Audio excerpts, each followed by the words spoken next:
أعوذ بالله من الشيطان الرجيم بسم الله الرحمن الرحيم الحمد للہ اللہ تعالیٰ کی توفیق اور اللہ تعالیٰ کے فضل اور احسان کے ساتھ ہم دورہ قرآن 2025 کے سلسلے میں اگلی کلاس میں موجود ہیں، حاضر ہیں۔ آج انشاءاللہ تعالی بإذن اللہ 20واں پارہ، اس میں سے کچھ منتخب آیات کو دیکھیں گے۔ آج کی جو آیات آپ کے لیے سلیکٹ کی گئیں، دو آیات سورۃ القصص اور دو آیات سورۃ العنکبوت سے سلیکٹ کی گئی ہیں، اور میرا خیال ہے میں ڈائریکٹ اپنی پہلی آیت کی طرف بڑھتی ہوں۔ ایک جینٹل ریمائنڈر ہے ہم سب کے لیے، قرآن مجید بہت سادہ انداز میں بھی بعض اوقات بالکل کلیئر آپ کو کوئی بھی بات دنیا کی حقیقت کے بارے میں بتاتا ہے، بعض اوقات دلیل کے ساتھ، اور کیونکہ ڈیپینڈ کرتا ہے کہ سامنے والے کون ہیں۔ تو جب یہ قرآن مجید نازل ہو رہا تھا تو اس کے مطابق جو سامنے والے تھے ان کے مطابق بھی، اور رہتی دنیا تک کچھ لوگ ہوتے ہیں جنہیں کسی اچھی چیز کی خوشخبری دی جاتی ہے، ترغیب دی جاتی ہے، رغبت دلائی جاتی ہے، تو وہ اس کی طرف مائل ہو جاتے ہیں۔ تو یہ بھی انداز ملے گا آپ کو قرآن مجید میں بشارتوں کا۔ کچھ لوگ ہوتے ہیں کہ انہیں ڈرانا ہوتا ہے، کیونکہ ڈر بھی بہت بڑی ایک طاقت ہے۔ ان کے ڈر ایک ایسا جذبہ ہے جس میں بہت طاقت ہے، تو بعض دفعہ ڈرانے کا سہارا لیا جاتا ہے اور سامنے والے کو یہ اس کے سامنے مدعا رکھا جاتا ہے۔ تو قرآن مجید کا انداز یہ انذار کا بھی ہے۔ تو بعض دفعہ پھر دلائل، اتنے خوبصورت دلائل قرآن مجید میں آپ کے سامنے آئیں گے، اور زیادہ تر ایسے ہیں کہ اتنے سادہ، اتنے سمپل طریقے سے اللہ تعالیٰ نے مثالیں دی ہوتی ہیں کہ وہ کوئی بھی سمجھ سکتا ہے، سوائے اس کے کہ جو سمجھنا ہی نہ چاہے، جو دنیا کے پیچھے پاگل ہے، دنیاوی فائدے اور دنیا ہی اس کے لیے سب کچھ ہے، موت بھولی ہوئی ہے۔ تو اب یہ ایک دفعہ یہ جینٹل ریمائنڈر دیکھتے ہیں۔ یہ سورۃ القصص سے سٹارٹ کرتے ہیں، اور اس میں یہ بسم اللہ الرحمن الرحیم وما اوتیتم من شیء فمتاع الحیات الدنیا وزینتها، اور جو کچھ بھی تم دیے گئے ہو، اب یہ جو ہے نا ماں کے بعد جس طرح یہ من آ رہا ہے، من شعین، کوئی بھی چیز تمہیں دی گئی ہے، یا جو بھی چیز تمہیں دی گئی ہے، یہ جو کچھ بھی تم دیے گئے ہو، فمتاع الحیات الدنیا وزینتها، تو وہ دنیا کی زندگی کا متاع ہے۔ متاع ہوتا ہے فائدہ اٹھانے کی چیز، وقتی، اور تو وہ دنیا کا سامان ہے یا دنیا میں وقتی فائدہ اٹھانے کی چیز ہے، اور اس کی یعنی کہ دنیا کی زینت ہے۔ وما عند اللہ، اور جو اللہ تعالیٰ کے پاس ہے، خیر و ابقا، بہتر ہے اور باقی رہنے والا ہے۔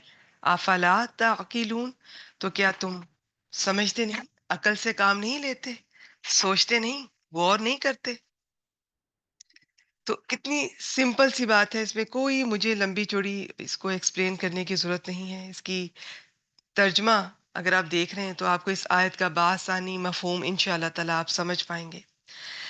آپ اپنے آپ کو بھی دیکھیے، آپ جس جس چیز کا مجموعہ ہے، کچھ بھی ہے، آپ اپنے ارد گرد بھی دیکھیے، آپ اپنی ہر نعمت کو بھی دیکھیے، آپ اپنے باہر نکلے تو جو چیزیں آپ سے ریلیٹڈ نہیں ہیں، آپ کسی کو بھی اٹھا کر دیکھ لیں، آپ زمین کی طرف دیکھ لیں، آپ آسمان کی طرف دیکھ لیں، ہر چیز آج انشاءاللہ تعالی اگلی آیت مبارکہ ایک ایسی بھی آئے گی جس میں ہم یہ دیکھیں گے، تو ہر چیز جو ہے وہ ختم ہو جانے والی ہے، فنا ہونے والی ہے سوائے اللہ تعالیٰ کی ذات کے. صرف اللہ تعالیٰ کا چہرہ باقی رہے گا، اللہ تعالیٰ کی ذات باقی رہے گی، باقی سب ختم ہونے والا ہے. تو اب جب دنیا اور دنیا کی ہر چیز، ساری کائنات سب ختم ہونے والی ہے، تو پھر ہر چیز جو بھی آپ کو نظر آ رہی ہے اس وقت، جو آپ کے سامنے ہے، کچھ بھی جو بھی آپ کے پاس ہے نا، وہ دنیا کی زندگی کا وقتی طور پہ فائدہ اٹھانے کی وہ چیز ہے، سامان ہے، اور دنیا کی رونق ہے. رونقیں ہیں لیکن بہت وقتی ہیں، ختم ہو جانے والی ہیں. رونقیں ہیں یہ سب، لیکن یہ ان کی جو لذتیں ہیں وہ وقتی ہیں، سب ختم ہو جانے والا ہے. تو اب یہ کچھ بھی ہے جو بھی آپ کو نظر آ رہی ہیں، آپ کو کچھ بھی پسند ہے، نعمت ہے، کوئی بھی چیز آپ دنیا میں دیکھ رہے ہیں، وہ اگر آپ کو فائدہ دے رہی ہیں تو بھی وقتی طور پر، آپ کو مزہ دے رہی ہیں تو بھی وقتی طور پر. یہ تو آپ نے بھی محسوس کیا ہوگا زندگی میں کہ کتنی بار کتنی چیزوں کے پیچھے انسان پاگلوں کی طرح بھاگتا رہتا ہے، جیسے ہی وہ چیز ملتی ہے وہیں پر اس کی اٹریکشن ختم ہو جاتی ہے، مزہ ختم ہو جاتا ہے. اچھا چلیں، اگر کچھ عرصے کے لیے رہتا بھی ہے تو وقتی طور پر، کبھی نہ کبھی ہر چیز اپنی لذت، اپنی خوبصورتی، اپنی رانائی کھو دیتی ہے. دنیا اور دنیا کی ہر چیز کا یہی حال ہے. بس ایک جینٹل سا ریمائنڈر تھا.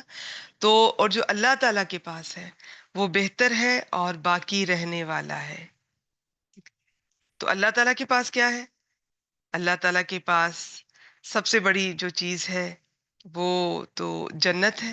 اس کے بارے میں آپ کو صحیح بخاری کی میں بتانا چاہوں گی. اس کا ایک حصہ میں آپ سے شیئر کرنا چاہوں گی کہ اللہ تعالیٰ فرماتے ہیں، حدیث میں بھی اللہ تعالیٰ فرماتے ہیں، ایسی حدیث جو کہ اللہ تعالیٰ سے جس میں اللہ تعالیٰ کا بیان ہوتا ہے، اللہ تعالیٰ سے تعلق ہوتا ہے، اسے حدیث قدسی کہتے ہیں. میں نے اپنے صالح بندوں کے لیے وہ کچھ تیار کر رکھا ہے جو نہ کسی آنکھ نے دیکھا، نہ کسی کان نے سنا، اور نہ کسی بشر کے دل میں اس کا خیال تک آیا ہے. یعنی کہ خیال بھی نہیں گزرا. جنت ایسی چیز ہے، ایسی جگہ ہے جسے ہم امیجن ہی نہیں کر سکتے. اسے صرف آپ یوں سمجھیں کہ ایک آئیڈیا دیا گیا ہے قرآن مجید میں، احادیث مبارکہ میں. باقی تو جب دیکھیں گے انشاءاللہ تعالی سب، تو تبھی پتہ چلے گا کہ یہ کیا چیز تھی.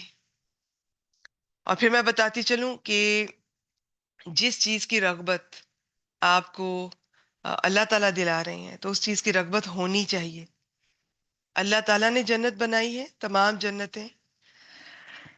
اور باقی مانگنے کے لیے حدیث مبارکہ سے پتہ چلتا ہے جنت الفردوس کا آپ سوال کیا کیجئے اللہ تعالیٰ سے. جب بھی مانگے جنت الفردوس مانگا کیجئے، وہ بہترین مقام ہے. تو اور یہ اللہ تعالیٰ قرآن مجید سے بھی آپ کو پتہ چلتا ہے، نبی اکرم صلی اللہ علیہ وسلم کی حدیث مبارکہ سے بھی پتہ چلتا ہے، سنت سے بھی پتہ چلتا ہے کہ یہ جب قرآن مجید بھی تلاوت کرتے تھے، جہاں جنت کا ذکر آتا تھا تو سوال کیا کرتے تھے اس کا اللہ تعالیٰ سے. تو جنت مانگنے کی چیز ہے، مانگا کیجئے، اس کی رغبت ہونی چاہیے. اور باقی آپ قرآن مجید میں پیغمبروں نے بھی اس چیز کا سوال کیا اللہ تعالیٰ سے، تو اس کی رغبت ہونی چاہیے. بعض لوگ جو کہتے ہیں کہ جنت کے لالچ میں عبادت نہیں کرنی اور جہنم کے خوف سے نہیں کرنی. دیکھیں، جب بنانے والا ہمیں اس چیز کی رغبت دلا رہے اور ایک چیز سے ڈرایا جا رہا ہے، تو کیوں قرآن مجید میں اتنا ذکر ہے جنت کا، جہنم کا؟ کہیں جنت کے نظارے اور کچھ منظر کشی کی گئی ہے، کہیں جہنم کی منظر کشی کی گئی ہے. اگر یہ اتنا ضروری نہ ہوتا تو نہ اس کا نقشہ کھینچا جاتا. تو ان چیزوں کی رغبت اور ان چیزوں کا خوف دل میں ہونا چاہیے. بس ایک پیاری سی سمپل سی آیت تھی. تو یہ اپنے آپ کو جنہوں نے ابھی تک کبھی قرآن مجید سے نہیں جڑی، کبھی بھی ان کو اندازہ نہیں ہے، تو میں ان کو یہ بس ان سے شیئر کرنے کے لیے یہ میں نے شیئر کی کہ قرآن مجید میں اللہ تعالیٰ آپ کو یہ بتاتے ہیں کہ دنیا میں جو کچھ بھی ہے نا، جس کے پیچھے آج ہم پاگل ہو رہے ہیں، بھاگ رہے ہیں، وقت لگا رہے ہیں، انرجی لگا رہے ہیں، وہ سب بہت وقتی ہے. اس متاع کے لفظ کے اندر سب کچھ چھپا ہوا ہے. جو کچھ بھی ہے وہ سب وقتی ہے دنیا میں، اور اس کی یہ رونقیں اور ہر چیز سب وقتی ہے. اور جو اللہ تعالیٰ کے پاس ہے وہ بہتر بھی ہے اور باقی رہنے والا بھی ہے. تو جو چیز باقی رہنے والی ہے تو عقل مند تو اس کا سودا کرتا ہے نا. جو چیز ہمیشہ رہے گی، جہاں ہمیشہ رہنا ہے، تو اس کی تیاری کیجئے. اگر آپ اس کے